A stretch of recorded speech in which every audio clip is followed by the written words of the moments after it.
Bonsoir à toutes et à tous, bienvenue dans cette nouvelle édition spéciale de votre émission 3e mi-temps. Aujourd'hui, nous revenons sur la rencontre entre le MCO et la JSK disputée au stade Miloud Khalifi d'Oran. Un match difficile pour les Canaries qui se sont inclinés sur le score de 2-0, enregistrant ainsi leur première défaite de la saison après 2 nuls frustrants. Nous allons analyser ensemble cette contre-performance, revenir sur les faits marquants de la rencontre, les choix tactiques de Joseph Zinnbauer, mais aussi l'état d'esprit affiché par l'équipe. Restez bien avec nous pour ce décryptage complet. Et surtout, n'oubliez pas de vous abonner et de mettre un like pour soutenir l'émission. La JSK avec une soirée difficile à Oran lors de la 4e journée du championnat.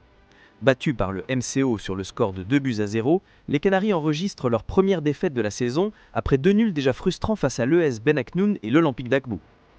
Les hommes de Joseph Zinnbauer n'ont pas réussi à provoquer le déclic attendu.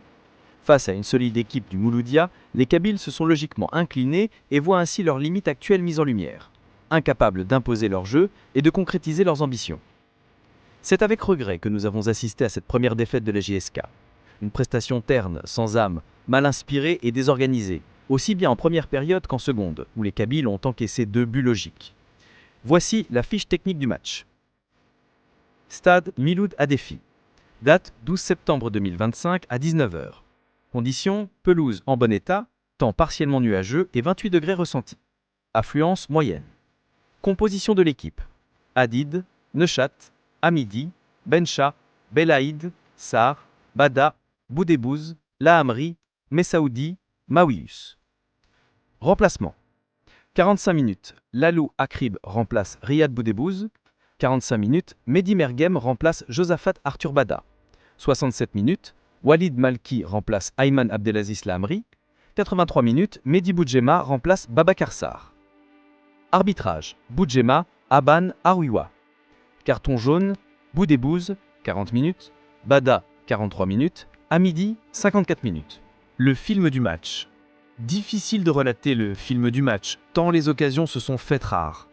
Hormis un coup franc bien botté par Maïous en première mi-temps, et une belle action de ce dernier en seconde période sur l'aile droite où son centre vers un midi, esselé, s'est terminé par une frappe largement hors cadre, à symboliser l'impuissance offensive des Canaries. Les tentatives kabyles n'ont jamais réellement inquiété la défense oranaise. Dès le coup d'envoi, la supériorité oranaise s'est fait sentir. Le milieu de terrain kabyle, totalement dépassé, n'a jamais su contrôler le ballon ni organiser le jeu. Résultat, une première période sans tir cadré pour la JSK, une statistique alarmante pour une équipe qui se veut ambitieuse. Les rares tentatives offensives, comme celle de Bada juste avant la pause, se sont envolées loin du cadre. Au retour des vestiaires, les espoirs d'un réveil kabyle se sont rapidement volés.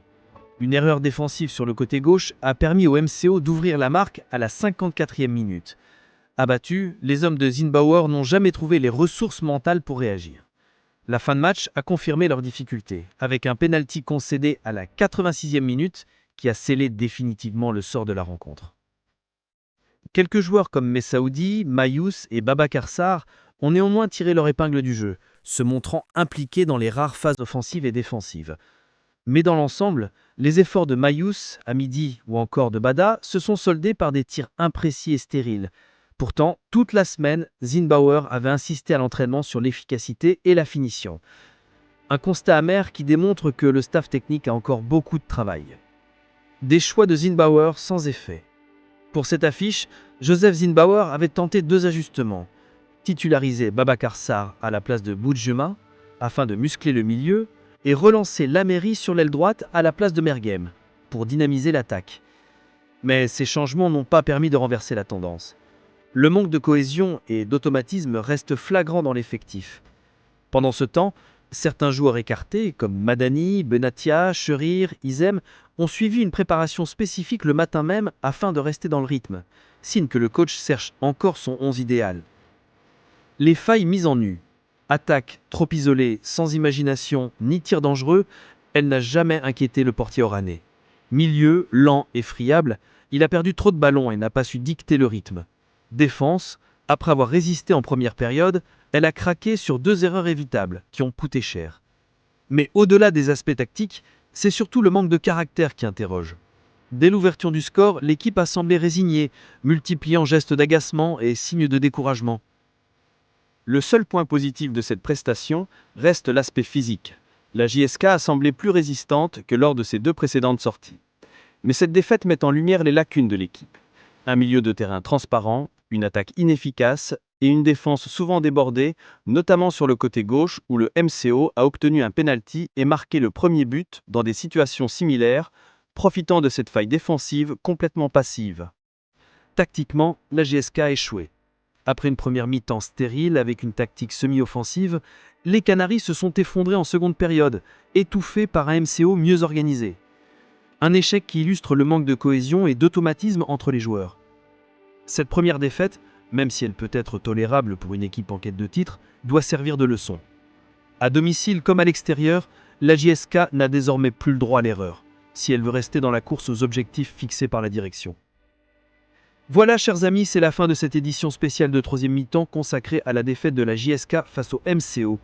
Une soirée difficile pour les Canaries, mais qui doit servir de leçon et de déclic pour la suite de la saison. Nous espérons tous que le prochain match à Tizi Ouzou, face à l'ES Mostaganem, sera enfin l'occasion pour la JSK de décrocher sa première victoire et de relancer la machine. Merci de nous avoir suivis, et surtout n'oubliez pas de vous abonner à la chaîne et de mettre un like pour soutenir l'émission. Rendez-vous très bientôt pour un nouveau numéro de troisième mi-temps Forza JSK.